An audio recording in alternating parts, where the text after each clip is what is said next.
용감한 토크쇼 직설 시작합니다. 11호 대책이 발표된 지 한 달 만에 수도권 부동산 시장 식어가고 있습니다. 정부는 지난달 서울 전역과 경기도 12곳을 규제 지역으로 묶는 초강수를 두었고요. 이렇게 되자 거래가 뚝 끊긴 거죠. 정부는 여기에 대해서 시장 안정세가 뚜렷하다며 스스로 평가하기도 했습니다. 하지만 시장에선 여전히 공급 부족과 임대차 시장 불안 등 우려의 목소리도 나오고 있습니다. 그럼 11호 대책 한 달 평가와 함께 앞으로 풀어야 될 후속 조치들은 무엇이 있는지 짚어보겠습니다. 함께 해주실 분들 소개해드리겠습니다. 경기대 부동산 자산관리학과 김선주 교수 나오셨고요. 부동산 R114 윤지혜 리서치랩장, 또 NH농협은행 윤수민 부동산 전문위원 나오셨습니다. 안녕하십니까? 네, 안녕하십니까. 안녕하세요. 네, 용감한 토크쇼 직설은 SBS 비즈 뉴스 앱과 유튜브에서 실시간으로 시청하실 수 있습니다. 11호 대책 발표 이후 서울의 아파트 매매 가격은 3주째 둔화한 것으로 나타났습니다. 그리고 거래량 측면에서 보면 70% 이상, 이건 급감했다고 표현을 해야겠군요.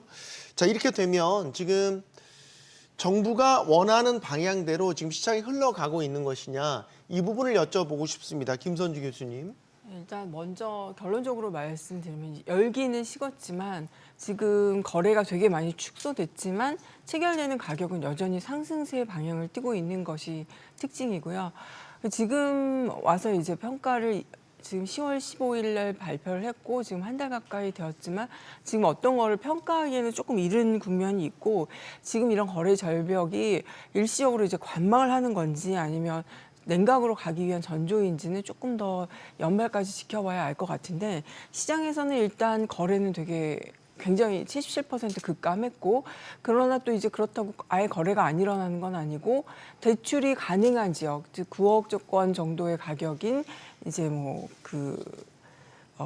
노원, 성북, 강서 이런 지역에서는 또 거래를 되게 토지거래 허가 신청이 많이 늘어나고, 이러면서 또 매물이 걷어들여지고 이런 것들이 일어나고, 또 하나는 또 어떤 일이 일어나냐면 약간 우회해서, 규제를 우회해서 경매 시장이 좀 활성화돼서 지수가 100이 넘었어요. 22년 이후로 최초로 100이 넘어서 어떤 전세 대출이 가능한, 그러니까 전세를 끼고 살 수 있는 그런 오피스텔이라던가 경매 시장이 또 이제 활성화되는 이런 양상들을 보이고 있어서, 이런 것들은 실수요에 대한 갈망은 여전히 시장에는 존재한다.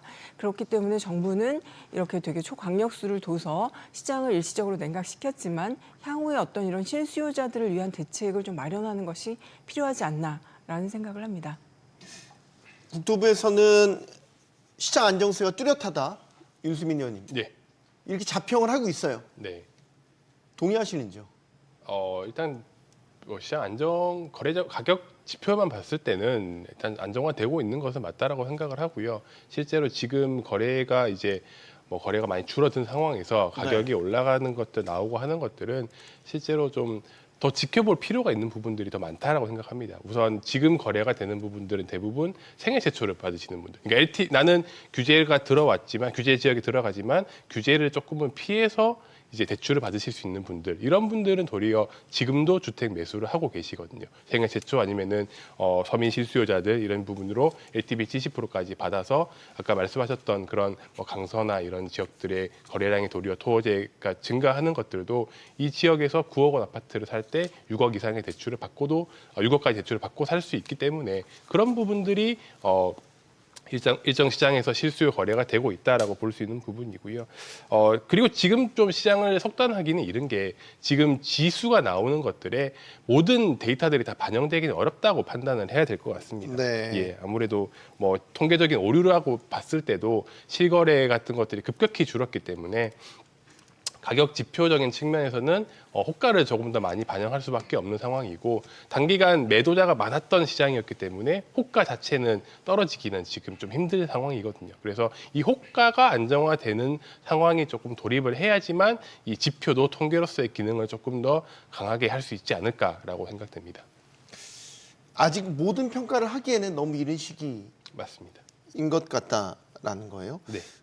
지금 이제 주간 단위로 이제 데이터들이 나오고 있지 않습니까? 네. 근데 이제 그런 흐름도 보이더라고요. 그러니까 이번 주에 나온 지표들을 보면, 예를 들어서 상승폭이 이제 확 둔화되는 것보다 둔화되는 것도 이제 조금씩 옅어진다는 느낌도 받고 지역별로 또 차이도 있고요.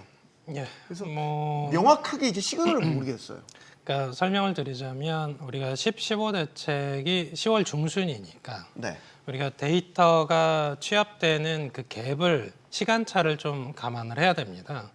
그래서 10월 15일에 발표를 했고 토지거래 허가구역 적용은 한 5일 정도의 막차 수요가 들어왔습니다. 네. 그러다 보니까 10월 한 20일까지의 통계에서는 가격이 꽤 오르거나 거래량이 늘어나는 경우들이 있고요. 그래서 10월 통계를 보게 되면 사실은 15 대책은 한 3분의 1만 반영이 돼 있는 거죠. 그렇게 보시면 되고. 근데 중요한 건 10월 거래량 통계도 아직 명확하게 국토부에서 발표를 안 했습니다. 네. 다만 서울시 쪽에 이제 정보광장에 가시면 저희가 이제 거래량들을 그 서울 아파트 매매 거래량을 보통 한 지금 9월, 10월 이렇게 보시면 한 7천에서 한 8천 건 정도 찍힙니다. 그리고 지금 11월 14일 현재 기준에서 11월 거래량이 한 331건 정도 이렇게 끊기는데 이걸 이제 저희가 30일의 신고 기간 감안해서 일간 단위로 좀 세분화해서 보면 대책 전에는 한 50건 정도 전후 사이에서 거래가 일어났습니다. 현재는 한 20에서 한 30건 정도 일간 단위로 거래가 일어나니까 한 80% 정도 급감은 했다라는 평가는 받을 수 있고요. 그리고 이제 저희 부동산 114를 포함해서 시세조사기관 3사의 주간 변동폭을 보면 네. 또 추이를 볼 수가 있습니다. 그래서 저희 그 부동산 114 기준으로는 그 전에 그러니까 대책 발표 전에는 한 0.42% 올랐고요. 현재는 한 0.31% 오르고 있습니다. 그리고 이제 KB 같은 경우는 0.66% 정도 오르다가 현재는 0.30% 오르고 있고요. 부동산 원 기준으로 보셨을 때 네. 한 0.50% 정도 오르다가 현재는 0.19% 수준으로 오르고 있으니까 3사 모두 상승폭은 둔화되고 있다. 다만 그 부분이 하락을 얘기하고 있냐 했을 때는 현재 이제 서울 한강벨트 혹은 경기도 쪽에서의 이제 과천, 분당 이런 지역들이 주간 단위로 여전히 0.30%에서 0.50% 오르고 있습니다. 네. 그러니까 여전히 주간 단위 상승폭이 굉장히 크니까 효과 부분들은 뭐 여전히 신고가가 나오다 보니까 쉽게 이게 효과가 있다 이런 평가를 내리기는 어려운 상황입니다. 예. 그러니까 이들 지역들은 거래량 자체가 많지 않아도 예를 들어서 이제 이번 주 데이터만 봐도 지역별로 집값 상승폭이 오히려 좀 키워진 지역도 있고 송파, 서초, 성동 이런 지역들을 말하는 거죠. 이들 지역은 거래량 자체는 작아도 거래될 때는 일단은 이전보다 더 상향된 가격에 거래가 된다는 얘기잖아요. 그러니까 지금 삼중 규제, 대출 규제 이거 다 뚫고서라도 어쨌든 높은 가격에 체결이 되고 있다는 건데 그럼 이제 지금 627부터 11호 대책까지가 다 온전하게 적용되고 나서 체결된 거래인데 이렇게 되면 규제 목표가 정확하게 지금 작용되고 있는가 이 생각에 의구심을 품게 되는 거죠, 교수님. 네, 이제 그 규제가 이 10월 15일 날 대책은 이제 원래 이제 강남 상구는 이미 통호제로 묶였고 가격이 상승하고 있었지만 이게 전 지역으로 확산될 것들에 대한 어떤 예측 이런 걸로 이제 서울 전역을 그 토어제로 묶었는데 이 강남 상구 같은 경우에는 이제 231건 그 11호 대책 이전 이후에 그래서 61건 대비 한 그 61% 정도 증가해서 오히려 거래가 이미 이제 내성이 생긴 거죠. 이 시장은 네. 내성이 생겨서 그런 것들이 이랬었고 이 지역은 이제 대체 불가 지역이기 때문에 누구나 다 대기를 하고 있는 거예요. 만약에 지금 실수요를 정부가 내걸었잖아요, 조건으로. 그렇다면 내가 있는 모든 자산을 통틀어서 실수요를 할 것이라면 오히려 오를 지역, 황금성도 뛰어나고 앞으로 투자성도 뛰어난 이 지역에 대한 수요는 다른 지역 대비 좀 늘어날 것이고 또 하나는 이제 현금성 부자들이 현금을 가진 부자들이 되게 많아진다는 거죠. 이제 얼마 전에 이제 제가 유튜브를 보니까 이런 얘기들이 있어요. 뭐냐면 그 다주택자 규제가 심해지면서 똘똘한 한 채에 대한 선호들이 높아지면서 여러 지역에 갖고 있던 그 부동산들을 정리하면서 한 채를 가지고 나머지는 현금을 가지고 있었는데 올해 주식시장의 평균 상승률이 33.3%예요. 네. 그러니까 못해도 그렇게 이제 올해 안에 벌었는데 하이닉스 같은 경우 3년 전 대비 11배가 올랐단 말이에요. 네. 그럼 내가 1억을 하이닉스 샀으면 3년 만에 11억이 됐으니까 현금 있는 부자들은 예를 들어서 부동산을 처분해서 주식에 투자했다면 오히려 자산이 늘어났기 때문에 이걸 통해서 내가 좀 상급지로 좀 더 진입할 수 있는 그러한 자산의 증식을 가지고 있어서 현금이 있는 사람들은 현금 증식이 더 일어난 상태이기 때문에 이러한 상급지에 대한 수요는 여전히 존재할 것이고 이 지역에 대한 가격 하락을 보기에는 좀 어렵지만 거래량은 좀 줄어드는 그런 양상. 이런 것으로 예측이 됩니다. 네. 그 교수님 의견을 네. 제가 좀 첨언을 드리면 네. 상급지 쪽에 그 현금 부자들이 많은 건 사실인데 과거에 우리가 이제 금리 인상기 때 사실 외곽지 쪽에 실수요자분들은 이자 비용이 늘어나면서 타격을 굉장히 많이 받았습니다. 네. 반면에 우리가 이제 문재인 정부 때 2019년에 12.16 대책을 발표하면서 15억 초과하는 것들은 대출을 안 해줬습니다. 네. 그 경우에서 그 이후에 한 3, 4년 정도의 시간이 흐르면서 강남 3구 이런 고가 지역은 현금 부자 시장으로 이미 변질이 돼 있었습니다. 근데 중요한 건 금리 인상기에 현금 부자는 자산이 원래 더 늘어납니다. 보통은 이제 뺏어가는 이자 비용을 얘기하기 때문에 네. 금리 인상기 때 이제 시장이 위축된다 이런 평가를 받습니다만 통장에 이제 자금이 많으신 분들은 이자 비용이 오히려 수입으로 그러니까 예금 이자로 들어오는 거죠. 구입부 빈익빈이 더 심해지는 그렇습니다. 거죠. 네. 그러면서 사실은 과거보다 현금성 자산이 더 가만히 있어도 늘어나는 구조였고 교수님 말씀하신 것처럼 그 사이에 이제 주식 투자를 하거나 이런 채권 투자를 하거나 이런 과정에서 자산이 더 늘어났다면 사실은 그 지역 우리가 핵심지라고 보는 쪽에서는 현금 부자가 더 늘어나 있는 구조가 돼 있습니다. 예. 사실 이제 지역별로 좀 편차가 있기 때문에 아직 명확하게 방향성을 읽기는 힘들지만 아까 말씀하셨던 상급지에 대한 거는 좀 다른 흐름으로 갈 수 있다라는 거. 이건 윤 의원님도 동의하시는 부분. 예, 사실 이번 이제 대책을 전후로 해서 시장 흐름을 봤을 때 뭐 현금이 뭐 많아진 것도 부자가 많아진 것도 있다라고 하시겠지만 가장 특징적인 거래의 부분은 갈아타기 시장이었다는 부분입니다. 지금 내가 기존에 거주하고 있던 지역을 매도를 하고 이렇게 더 상급지로 갈아타기 하는 수요들이 지금 올해 계속해서 주택 가격의 상승을 좀 이끌어왔다라고 볼 수 있는 부분인데요. 실제로 마포나 강남 지역들의 가격을 비교를 해서 살펴보면은 강남 지역과 6.27 대책 전 당시에는 강남과 마포의 갭이 확 커졌습니다. 그 다음에 또 강남이 또 규제가 묶이면서 마포나 성동 이런 데가 쭉 치고 올라오면서 갭이 많이 줄어들게 됐거든요. 그리고 11호 대책을 전후로 해서는 사실 그 갭이 많이 줄어든 상태입니다. 그러면 이때 집을 팔았던 사람들은 어떤 결정을 하게 되느냐라고 하면은 마포에서 집을 팔고 똑같은 규제가 됐을 때 더 상급지라고 판단하는 강남으로 넘어가는 선택을 한다는 것이죠. 네. 지금 그럼 결과적으로 이번에 시장에서 규제 직전에 집을 많이 팔았던 분들, 그 거래량들이 가지고 있는 그 돈들은 결국 어디로 갈 것이냐? 갈아타기를 위해서 상급지로 이동을 하게 될 것이다. 시차를 두고 갈 수는 있겠죠. 그렇다면은 이 금액들은 결국 강남 3구의 주택 가격들을 조금씩 계속 거래가 되면서 상승시키는 역할을 할 수밖에 없는 뭐 시장 구조적인 특징을 가지고 있다라고 이제 볼 수 있을 것 같고요. 문제는 이제 그 아래의 시장들인 것 같습니다. 과연 그 마포, 성동, 광진 이 아래의 그 가격대보다 조금 더 낮은 지역들 같은 경우에는 약간 혼동을 지금 겪고 있는 경우들이 많거든요. 과연 이거를 내가 팔았는데 어디로 어떻게 이동을 해야 될 거냐라고 고민을 하는 집주인분들이 많으시기 때문에 그렇게 점점 좀 분화가 커지고 있는 모습들은 지금 올해 시장의 또 특징 중에 하나인 것 같습니다. 그러니까 규제가 강력해지면 강력해질수록 강남 3구, 용산구, 좀 상급지라고 분류되는 지역은 더 그들만의 리그처럼 만들어지는 것 같아요. 그 사례가 또 최근에 나왔잖아요. 반포. 청약, 일단 11호 대책 이후에 처음 나온 강남 지역의 아파트 청약이어서 관심이 상당히 많이 쏠렸는데 역시 청약 흥행했어요. 그죠? 일단 1순위 청약이 5만 명 넘게 몰렸으니까 여기도 사실 이제 되기만 하면요 30억 뭐 차익 난다고 했지만 분양가 자체가 지금 25억 이상인데 84제곱미터의 경우에 대출이 안 나오잖아요. 2억 원까지가 맥시멈이니까 현금 부자들만 들어갈 수 있다라고 생각한. 그럼 아까 저희 얘기했던 그게 딱 적용되는 단지가 여기 아닌가요, 팀장님? 예, 뭐 이미 사실은 강남 3구와 용산구는 사실은 규제 지역이 된 지가 꽤 오래됐습니다. 네. 거기에 이제 다른 규제 지역과 달리 분양가 상한제, 이른바 이제 민간 택지 분양가 상한제 규제를 받거든요.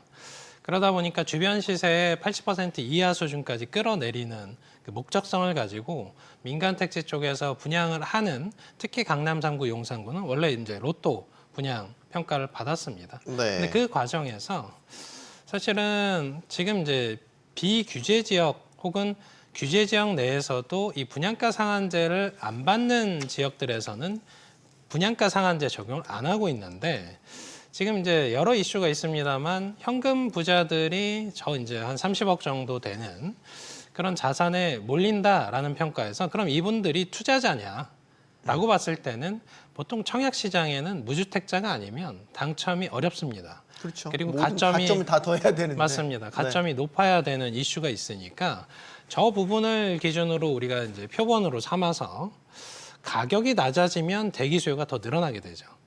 자금력 있는 수요가. 네. 그런 관점에서 보면 지금 최근에 그 반포레미안 트리니언도 그렇고 그 직전에 강남에서 잠실르엘이 분양할 때도 그렇고 거의 한 10만 명이 운집을 했었습니다. 더군다나 후분양이기 때문에 1년 내에 입주를 합니다. 네. 그러니까 현금성 자산이 많아요. 예, 기본적으로 15억에서 한 20억 원 정도가 필요한데 저 수요가 서울 내 당해 지역에서 10만 명이 쏠렸기 때문에 이 기타 지역으로 가면 더 넓어집니다. 그런 문제가 있고 만약에 이제 서울 외곽지가 되면 분양가가 한 10억, 15억 이렇게 되기 때문에 그러면 수요 기반, 대기 수요 기반이 더 커집니다. 그런 관점에서 보면 진정한 이제 수요 초과 지역이다 이런 평가들 실수요 중에서도 현금 부자가 저만큼 많다라는 평가는 팩트입니다. 네. 예. 자, 이번에 이제 그 규제 지역으로 지정된 지역들 중에 반발이 있는 지역도 있어요. 그리고 지금 통계 논란도 사실 일었죠. 더 최신 통계를 반영했다면 제외되는 지역도 꽤 많이 나왔을 텐데. 라는 게 이제 야당 쪽에서 나온 의혹책, 여기에 대한 이제 갑론을박도 이어지고 있단 말이죠. 일단 우리 서울 지역만 보면 노도강. 이 지역이란 말이에요. 이 지역이 이제 요가 주민들이 얘기하는 게 우리가 강남이냐라는 거죠. 우리까지 이렇게 지정을 해버리면 정상적인 실수요자들 거래까지 다 막아버리는 건데 이 지역은 해제하는 게 맞다고 보세요, 교수님? 그러니까 이제 우리가 그 지난번에 이제 그 강남구를 토지에서 풀었다가 또 다시 금방 묶었었잖아요. 네. 이런 어떤 정책의 어떤 시장에 대해서 정책이 너무 빠르게 대응하거나 이런 것들이 오히려 부작용을 더 키우는 것들을 과거에 경험했기 때문에 지금 10월 15일 날 대책하고 지금 한 달 지났는데 이걸 또 다시 규제를 푼다. 이랬을 때 또 부작용이 나올 수가 있을 거라고 저는 판단이 돼요. 왜냐하면 이제 앞서 얘기했듯이 지금 서울에서 지금 타이밍 아니면 내 집을 살 수 없다. 왜냐하면 새로 나오는 분양가들이 너무 비싸요. 그렇다면 노도강에 이제 9억짜리 집을 6억 정도 대출 받아서 지금이라도 생취자들은 내 집을 마련하는 것이 좋지 않을까라는 판단들이 막 선단 말이에요.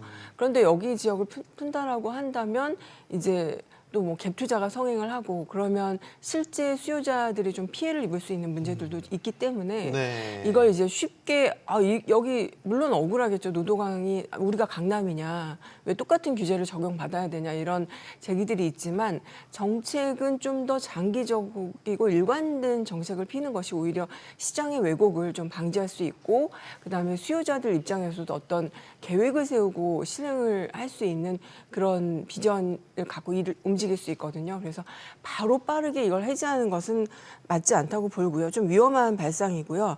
그러나 이제 그대로 두기엔 좀 불합리하기 때문에 실수요를 보호하는 그러한 단계적이고 좀 촘촘한 조건부 완화를 하는 것이 좀 올바른 정책이 아닌가라고 생각이 듭니다. 그럼 제가 이렇게 질문을 바꿔볼까요? 애초에 여기 지정하는 게 맞았냐? 라는 거죠.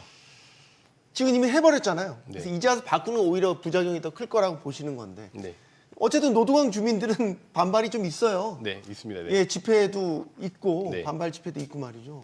저도 이제 머리만 가지고 차갑게 생각을 하면은 지금 풍선 효과를 감안을 하면은 묶어야 되는 게 맞다라고 생각이 되긴 합니다. 아니, 그런 그래요? 처음에 이제 묶기 위한 이게 제일 처음에 강남과 뭐 시작해서 지금 서울 전체까지 그 경기도까지 토지를 왜 묶었냐라고 보면은 이거는 투기 수요 유입을 막기 위한 부분이었거든요. 결국 네. 지방이나 다른 데서 넘어오는 갭 투자를 막자라는 게 가장 이제 근저에 깔려 있던 목표였다라고 생각을 하면은 이거는 부분만 틀어막으면은 무조건 확산을 할 것이다라고 판단했을 것이라고 생각을 합니다. 그래서 부분만 묶었을 때 이 지역까지 파급 효과 갈 수 있는 지역들은 다 고려를 해야 된다. 물론 이 지정에 관해서는 뭐 상승률이라든지 거래량 이런 것들 다 따져보긴 해야겠지만 네. 일단은 그런 논리가 있었다고 생각을 하고요. 근데 머리는 그런데 제가 만약에 가슴으로 정말 생각을 해본다라고 하면은 이게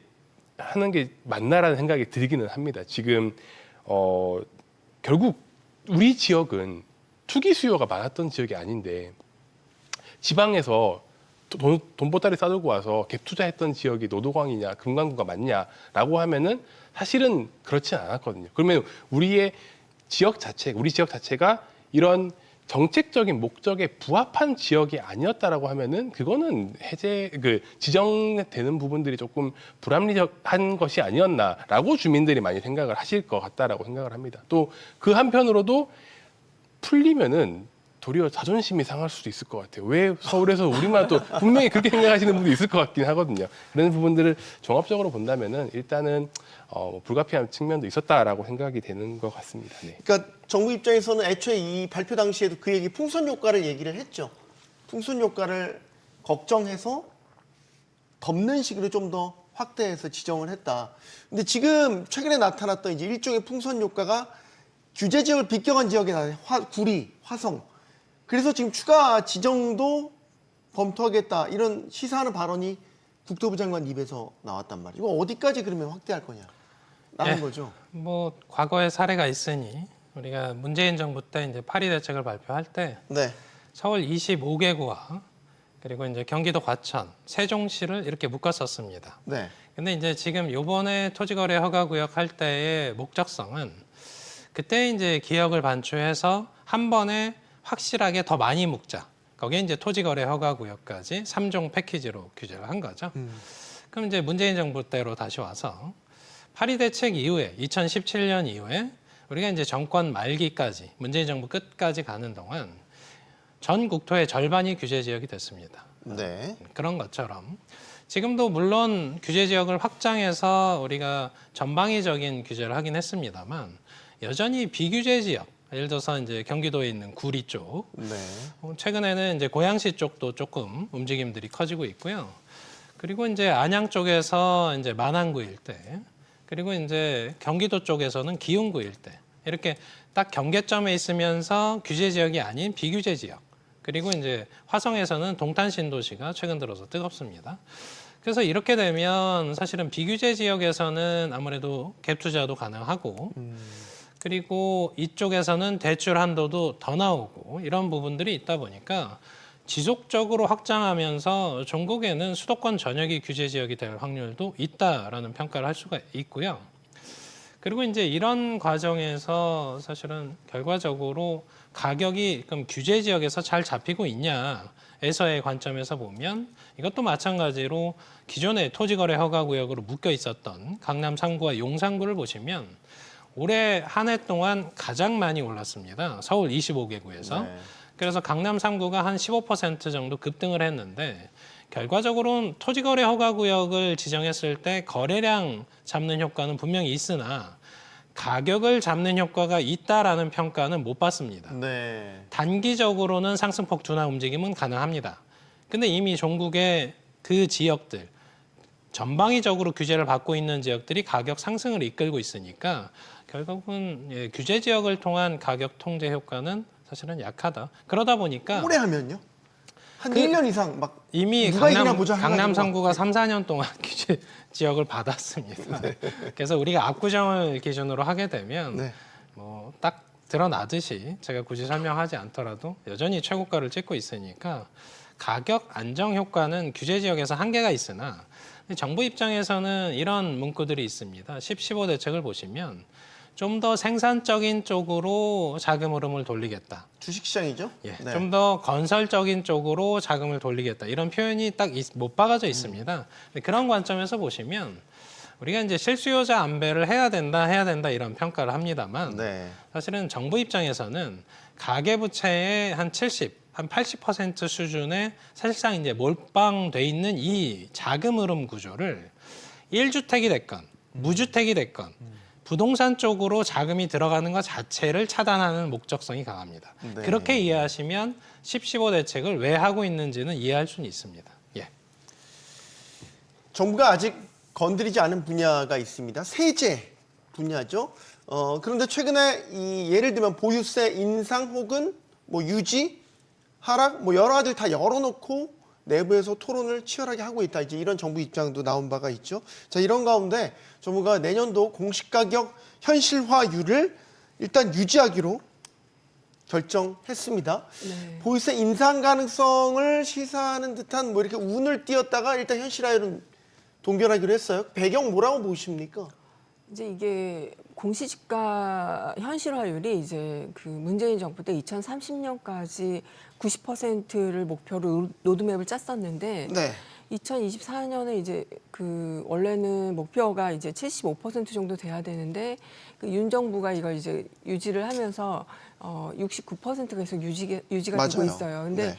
이런 이유는 뭐냐면 이게 이제 세율 공시지가 현실을 하게 되면 부자들만의 세금을 걷는 것들이 아니라 이게 이제 건보료, 그다음에 복지 대상도 좀 줄어들고 이런 서민 부담 증가 문제도 고려를 안 할 수가 없기 때문에 네. 원래는 이제 부자들로부터 이거 공시지가 세율을 올려서 보유세를 좀 많이 거둘 목적으로 세율을 현실화하려고 했지만 그게 이제 전부 다 적용이 되다 보니까 서민층, 국민 전부들에게 좀 많은 부담이 되니까 이걸 정책으로 실현하기에는 좀 부담이 됐던 것들이죠. 그래서 지금 69%를 그대로 유지하고 보유세를 이제 과표 기준이라던가 뭐 세율 조정들을 통해서 좀 더 많은 그 고가의 부동산을 가진 사람들로부터 보유세를 좀 많이 걷어들이는, 예를 들어서 이제 종부세라던가 이런 부분에 인상 가능성들이 좀 많이 높아졌고요.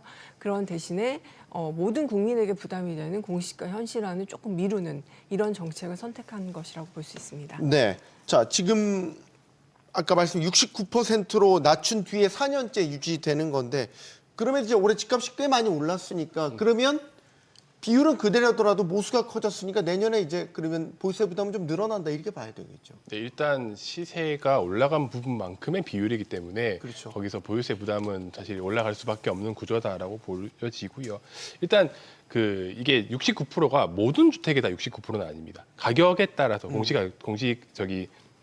주택 가격에 따라서 공동주택도 69%가 되는 게 있고 15억 초과하는 것들은 75%가 적용이 되거든요. 그렇게 보면은 아무래도 가격이 더 높은 아파트, 15억 초과 가격이 높은 아파트일수록 이 세 부담은 또 더 늘어나는 모습으로 나타날 수 있다는 누진적으로 부분이다. 늘어나는군요. 예, 약간 이제 그렇게 보여질 수 있을 것 같고요. 지금 저희가 이제 아까 말씀하신 거에 조금 더 말씀을 드리자면은 사실 공시 가격이 바뀌기는 쉽지가 않습니다. 하지만 시세는 큰 폭으로 변동할 수 있거든요. 실제로 시세가 많이 떨어져서 공시 가격보다 더 낮게 되면은 그때는 문제가 커질 수 있습니다. 이게 사실 우리나라뿐만 아니라 국제적으로 봤을 때도 해외에서 투자하신 분들 같은 경우에는 내가 실제 가격보다 세금을 더 많이 내고 있는 것들이 이게 국제 법적으로 맞나 이런 그 논쟁까지 있을 수 있는 부분이기 때문에 실제로 공시 가격을 너무 높게까지 현실화하는 것에 대해서는 지금 많은 분들이 조금 인식을 같이 하고 있는 부분이다라고 생각을 하고요. 이거를 뭐 급격히 90% 이렇게까지 하는 것은 조금 쉽지는 않다라고 판단을 하는 것은 뭐 지금 정책 당국도 마찬가지고 연구를 하시는 분들도 마찬가지고 그런 근저에 깔려 있다라고 생각은 합니다. 다만 내년까지는 일단은 유지를 하되 그 다음부터는 조금씩 올라갈 수 있다라는 부분들도 조금 뉘앙스를 주기는 했습니다. 그런 어제 보도 자료들을 살펴보시면은 네. 일단 이번까지는 69%고 그 다음부터는 조금 더 상황을 봐가면서 결정하겠다라고 이야기가 나와 있는데요.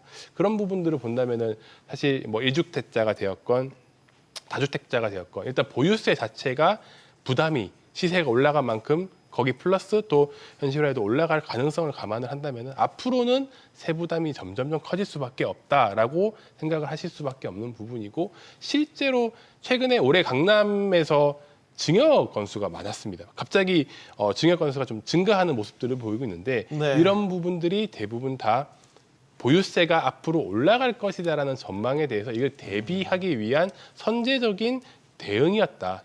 자산가들의 그런 대응이었다라고 판단을 하신다면은 결국 시민들도 자산가들도 앞으로 보유세 부담은 커질 수밖에 없다라는데 인식을 같이 하고 있는 부분이라고 생각합니다. 세제가 워낙 이제 민감하기 때문에 사실 여당 내에서는 내년에 지방선거가 있어서 이거 쉽사리 꺼내는 거에 대해서 굉장히 거부감도 있었고 내부에서도 아마 갑론을박이 상당히 치열했던 것으로 압니다. 어쨌든 내년은 그 율은 현실화율은 그대로 동결이 되지만 아까 윤 의원님 말씀드리면 어쨌든 장기적으로 보면 현실화율은 그래도 올라가는 쪽으로 방향은 잡고 있는 것 같아요, 팀장님. 예, 뭐 문재인 정부에서 이제 시세 말씀하신 것처럼 90% 수준까지 끌어올리려는 목적성이 있었는데 사실은 현재 관점에서 보면 우리가 지금 이제 그 질문은 이거잖아요. 현실화율을 왜 유지하기로 했냐에 대한 배경에서 네. 아직 개편에 대한 논의가 확정되지가 않은 겁니다. 우리가 이제 15 대책을 보시면 세제 개편안을 조만간 발표하겠다라는 표현들이 더 있습니다. 네. 그럼 저희가 지금 현재 11월에 있으니까 11월 말이나 12월 정도가 되면 결국은 내년 세제 개편안, 부동산 세제 개편안이 나오게 됩니다. 거기에 우리가 이제 공시가격만을 기준으로 세율 산정을 하진 않거든요. 여기에 이제 공정시장가액 비율이라는 게 있습니다. 네, 그래서 그렇죠. 60에서 100% 사이에서 움직이는데 이 부분만 건드려도 보유세는 강화할 수 있습니다. 그런 부분들을 또 고려해야 되고요. 그리고 또 논의가 돼야 되는 부분들이 그래서 보유세를 강화하면 집값이 잡히냐에 대한 논의에서 굉장한 지금 반발들이 있고요. 조세 전가의 이슈가 있기 때문에 그러면서 거래세는 그러면 어떻게 할 거냐. 우리가 이제 취득세와 양도세 부분들을 다주택자 중심으로 중과하고 있는데 네. 퇴로를 과연 열어주면서 보유세를 강화할 거냐. 아니면 문재인 정부처럼 거래세와 보유세를 일괄해서 강화할 거냐. 여기서 지금 논의가 아직 안 끝났습니다. 정부 차원에서도. 그러니까 쉽사리 이렇게 하겠다라는 발표는 할 수 없고요. 지금 이 시점에서 현실화율에 대한 부분들을 굳이 건드리지 않아도 지금 이제 종합부동산세와 재산세만 놓고 봤을 때 아까 고가 지역 쪽에서 올해만 한 15% 올랐다라고 설명을 드렸잖아요. 그것만으로도 보유세 부담이 이제 수천만 원 늘어나는 가구가 생깁니다. 네. 그런 관점에서 일단은 아직 더 논의 중이다라는 표현 정도로 이해하시는 게 좋을 것 같습니다. 예. 윤 의원님, 네. 지금 전세난 맞습니까? 이게 6.27 대책 이후부터 이제 연달아 나온 이런 규제들로 인해서 임대차 시장에 매물이 없다. 네. 이로 인해서 전세 가격 오르고 전세난 심화됐다. 정부에서 아니라고 그래요? 네. 뭐가 맞는 겁니까?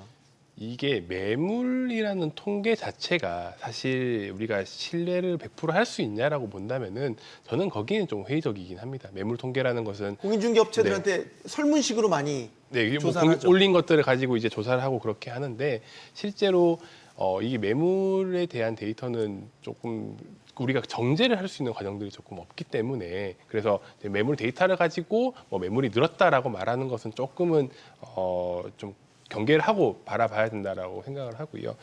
일단 시장에서 제가 느끼는 부분으로만 네. 말씀을 드리자면은 확실히 전세 가격이 많이 올라간 것은 맞습니다. 예, 실제로 지금 뭐 갱신 청구권을 쓰시는 분들 그리고 앞으로 더 늘어날 거라고 보시는 분들도 많은 게 어떤 분들은 재계약을 갱신권 쓰지 않고 올라간 가격에서 지금 재계약을 하시는 분들도 있습니다. 네. 이 심리는 뭐냐면은 2년 후에는 더 올라가 있을 거라는 생각이거든요. 그렇다면은 지금 계약을 하고 갱신권을 나중에 한번 쓰겠다라는 생각을 하고 있는 부분이라서 예. 그만큼 지금은 전세 가격이 지금도 많이 올라왔지만 앞으로 더 올라갈 것이다라는 생각을 하시는 임차인들이 많은 상황이다라고 보여지고요.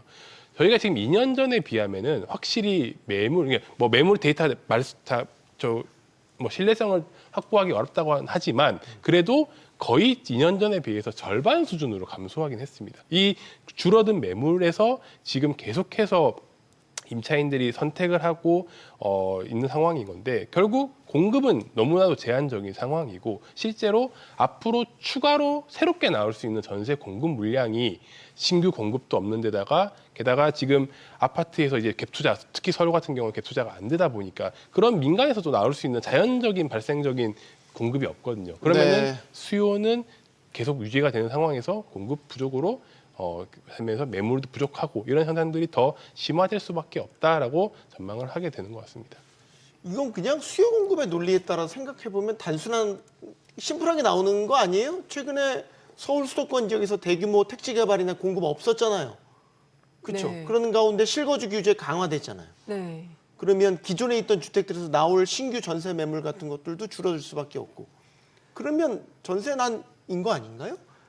이제 이게 15대책이 영향이 있느냐에 대한 그 질문에 대해서는 그리고 이제 정말 전세난이 아니냐 이런 6.27 때부터. 네, 6.27 때부터 그러니까 이거는 이제 당장의 올해 어떤 그 정책적인 것들이 촉매적 역할은 했지만 사실 근본적인 문제는 지금 말씀하신 대로 공급이 지금 이루어지지 않고 있기 때문에 매물이 네. 줄어들고 있고 또 하나 두 번째는 전세 월세화가 가속화가 되고 있는 거예요. 그러니까 전세 가격이 너무 오르다 보니까 이 비싼 전세를 다 받아줄 수요자도 없어서 일부 반전세 형태로 많이 전환이 되고 또 그다음에 이제 그 임대인 같은 경우에는 보유세 상승 이런 것들을 고려해서 일부 전세로 돌리는 그래서 순수한 전세 매물은 확실히 줄어든 거는 맞고요. 또 하나는 이제 아까 그 임대차 3법이 2년 전에 이제 그 계약갱신권 썼었던 사람들이 이번에 재계약할 때는 시세에 맞춰서 굉장히 많이 오른 가격에 계약을 해야 되기 때문에 전세 가격이 오른 상태로 계약이 되는 거고 그다음에 이제 이런 구조적인 문제 하에 지금 이번에 정책들이 되게 불안 심리를 자극하는 거죠. 실거주를 해야 된다 이러면 집주인들이 들어올 거로 예상이 되니까 지금보다 더 매물이 줄어드는 거 아니야? 이런 불안감들 또는 여차하면 내가 들어가고 아니면 이렇게 매물이 줄어드니까 비싼 가격에 전세를 내놔도 임차인이 구해지지 않을까? 그래서 뭐 시중에서는 뭐 임차인 면접 뭐 리스트 이런 것까지 만들어졌다는 얘기들이 있는데 이 문제는 이제 어떻게든 이제 서울 수도권의 주택 수요가 있는 지역에 빠르게 공급을 할 수 있는 대책들을 마련하는 것이 이 현재 지금 전세 불안 문제들을 좀 진정시킬 수 있는 실질적인 대안이라고 생각을 합니다. 네. 네. 그리고 이제 가격적인 측면에서 봐도 전세 가격 오르잖아요. 오른다는 건 공급이 부족하다는 그냥 그걸 전제를 하고 지금 나오는 거 아니에요? 일단 주택 시장의 그 본질을 좀 이해를 하고 데이터적으로 설명을 드리면 네. 앞서 서울 쪽에서 올해만 10% 올랐다라고 설명을 드렸고요. 네. 반면에 전세는 올해 2% 정도 올랐습니다. 네. 그러니까 상승폭이 상대적으로 크지 않잖아요. 네. 근데 이런 근저에는 올해 서울 아파트 시장이 굉장히 뜨거웠습니다. 그러면 전세 수요가 매매로 넘어간 겁니다. 넘어가면서 원활하게 이쪽으로 넘어가면 전세 수요가 줄어듭니다. 그러니까 수요 총량은. 그러면서 물론 이제 전년도에는 전세가 상승폭이 더 컸습니다. 그래서 지금 계속 오르곤 있는데 체감상 우리가 2년 주기로 움직이다 보니까 체감하시는 임차인은 전세값이 너무 비싸다 이런 평가 혹은 전세는 아니다 이런 평가를 합니다만 전세 매물도 물론 줄었습니다. 근데 가격적인 측면에서는 전세난은 시작도 안 했다로 보셔야 됩니다. 왜냐하면 내년에 신축 입주가 부족하고 내년에 토지거래 허가 구역에 따른 매물 잠김 현상이 더 심화될 거니까 내년에 더 심하네요. 내년이 전세난이면 전세난이지 올해가 전세난이다라는 평가는 좀 한계점이 있다. 더 무서운데요? 예, 그 그렇게 말이 더 보시고요. 무서운데요? 지금 현재는 월세난입니다. 아, 예. 좀 그것도 전세난은 구분해서 봐야 아니고 되는군요. 월세난입니다. 그러니까 전세 대출 자체가 안 나오니까 여기서 또 수요가 빠집니다. 그리고 월세로 이행되면서 전월세 전환율이 시중금리보다 높다 보니까 월세는 계속 급등입니다. 그런 면에서 보면 월세 매물은 분명히 늘어났는데 월세 값은 역대 최고치를 경신 중이고 내년에도 계속 경신할 겁니다. 그러면 내년이 전월세 난이다라는 평가를 미리 전망할 수 있고요. 이 부분들은 확실한데 그러면 이제 매매가가 규제에 의해서 잡힐 거냐에서 정부 입장에서는 많이 불리한 부분들이 있습니다. 일단 첫 번째는 신축 공급이 부족하다라는 부분. 그리고 두 번째는 방금 설명드린 전월세난이 심각하다. 내년이 될수록 거기에 대한 거. 그리고 우리가 그 교수님 말씀하신 것처럼 인플레이션 때문에 분양가, 신축 분양가가 계속 오릅니다. 그래서 이제 저희가 소비자 설문을 해봐도 분양가가 떨어질 거라고 전망하는 소비자가 거의 없습니다. 거기에서 이제 인플레이션에 따른 리스크가 하나 있고요. 최근에 이제 15 대책 발표한 이후에는 정책 신뢰도에도 금이 가고 있습니다. 우리가 이제 정책이라는 게 효과를 발휘하려면 수요층이 내 집 팔아야겠다 이렇게 느껴야 되거든요. 네. 근데 지금 1주택자가 저 정책을 보고 팔아야 되겠다가 아니고 사실은 그냥 가지고 가야겠다 관점이 더 강합니다. 그러니까 정책 효과에 좀 의문점이 붙는 이유가 매물이 회전이 안 되면서 오히려 소소한 거래가 상승 거래로 나오다 보니까 정부 입장에서는 올해보다는 내년 쪽이 굉장히 리스크하다 이렇게 보고 있습니다. 네. 역대 정부에서도 마찬가지지만 이 대책에 소위 말해서 약발이 왜 안 먹힐까? 그 기저에는 사실 공급이 뒤따라오지 못하기 때문에 대책도 약발보다는 부작용이 계속 나타나고 있고 이제 이런 지적들이 많았잖아요. 언제 속 시원한 공급 대책이 나올 거냐? 최근에 몇 년간 본 적이 없어요. 속 시원하게 나온 적이 없어요. 연말에 지금 또 이 정부에서도 연말에 대대적인 공급 대책을 지금 발표할 것 같아요. 지역까지 지정을 해서. 요거 좀 질문 드리고 싶네요. 네. 이번엔 좀 속 시원한 공급 대책이 나올 수 있을까? 효용감 있는, 효능감 있는 대책이 나올 수 있을까? 지금 수도권 특히 서울에서 할 수 있는 공급 대책은 재개발 재건축 그리고 또 그린벨트 해제 그리고 유휴부지 개발 크게 세 가지 정도밖에 없다라고 판단이 됩니다. 그런데 재개발 재건축은 단기간에 공급을 확대하기는 사실 어려운 부분이 크긴 하고요. 결국 지금 새롭게 떠오르는 부분들이 결국에는 그린벨트 해제에 대한 부분들이 아니냐 가장 신속하게 공급할 수 있는 부분이다라고 판단을 하고 있는 것 같은데 저는 개인적으로 지금은 이거를 가지고 이야기를 개수가 많다고 이야기가 될 건 아니라고 생각을 합니다. 결국 소비자들에게 심리적으로 이거를 기다리십시오. 정부가 기다리시면은 저렴한 가격에 주택을 구입하실 수 있도록 지원을 공급을 충분히 해드립니다. 그게 시간이 조금 걸릴지언정 믿고 맡겨주시고 기다려주시면은 저희가 그렇게 하겠습니다라는 그런 안심을 할 수 있게 만들어주는 메시지를 계속해서 공급을 해야 되는데 근데 그 신뢰는 깨졌잖아요. 그렇지만 그래도 그 신뢰를 주지 않고서는 숫자만 가지고는 더 이상 사람들을 움직일 수 있는 수요의 불안 심리를 억누를 수 있는 방법은 없다라고 이제 봐야 될 것 같습니다. 결국 숫자만 가지고는 일단 지금 2, 3년 내에 할 수 있는 게 없다라고 보여져야 되거든요. 그러면은 기다릴 수 있도록 사람들을 계속 안심을 시켜주는 방법들을 조금 더 중점적으로 봐야 되지 않는가라고 생각을 하고요. 그런 측면에서 본다면은 결국 어떻게든지 지금 그린벨트 해제도 이야기를 논의를 하고 있다라고 알고 있긴 하지만 그런 부분들은 기본적으로 이제 깔고 가야 될 이제 숫자인 부분인 거고 거기에 우리는 정말 국민들의 주거 안정을 위해서 저렴한 어포더블한 하우징이라고 이야기하지 않습니까? 정부에서 처음에 공약에서도 어포더블 하우징을 강조를 했거든요. 감내할 수 있는 가격의 주택을 공급을 하겠다는 메시지를 더 강하게 심어주는 것이 훨씬 지금 정책적으로는 중요한 방향성이 아닌가라고 생각을 합니다. 어떻게 방향을 잡고 있다고 보세요? 공급에 있어서 말이죠. 예, 97 공급 대책에서 발표했던 135만 호가 틀린 건 없습니다. 그리고 연간 단위로 27만 호 수도권에서 착공을 할 수 있다면 사실은 그대로 이행이 된다면 사실은 그 물량 자체가 부족하다 이런 평가는 아닙니다. 왜냐하면 수도권에서 보통 연간 입주하는 물량이 한 20만 호 수준이니까 연간 27만 호 착공할 수 있으면 그 부분들의 청사진을 그린 것 자체가 잘못됐다 이런 평가는 아닌데 문제는 이런 착공이라는 물량이 실제 이제 준공까지 3년에서 한 4년 정도의 공사 기간이 있다 보니까 체감상 수요자는 그게 도대체 언제 되는 거냐에 대한 불안감이 있다는 거죠. 그래서 우리가 공급 대책을 하게 되면 이렇게 사실은 그린벨트 얘기도 나옵니다만 우리가 이제 서초 쪽에 서리풀 지구 그린벨트 해제 발표를 사실은 지난해에 했었습니다.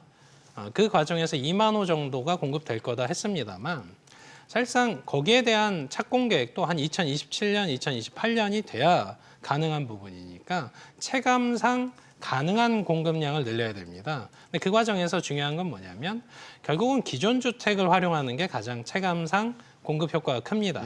결과적으로 이제 세금 쪽에서의 이 다주택자 이런 관점 혹은 대출 이런 부분들을 사실은 거래 회전을 좀 높이도록 해줘야 시장에 이제 매물이 나오면서 실제 이제 전월세라든지 매매가 안정 이런 데 좀 도움이 될 수 있고요. 그리고 이제 아파트 중심의 공급 계획은 아까 설명드린 것처럼 3, 4년 정도의 공사 기간이 있으니까 1년 내에 지을 수 있는 비아파트 쪽, 빌라라든지 네. 혹은 오피스텔이라든지 이런 쪽에서 활성화를 해서 중기간의 공급 대책도 같이 나와줘야 됩니다. 그리고 이제 전월세 시장 쪽을 어떻게 안정화시킬지에 대한 것도 같이 나와야 되는데 단순히 이제 숫자 나열 혹은 청사진 우리가 최대로 하면 이 정도 될 겁니다에 대한 거 혹은 유유부지를 활용하겠다 이런 것들은 공급의 탄력성 문제 때문에 네. 여전히 신뢰도 저하 문제가 있습니다. 예. 짧게 부탁드립니다. 네.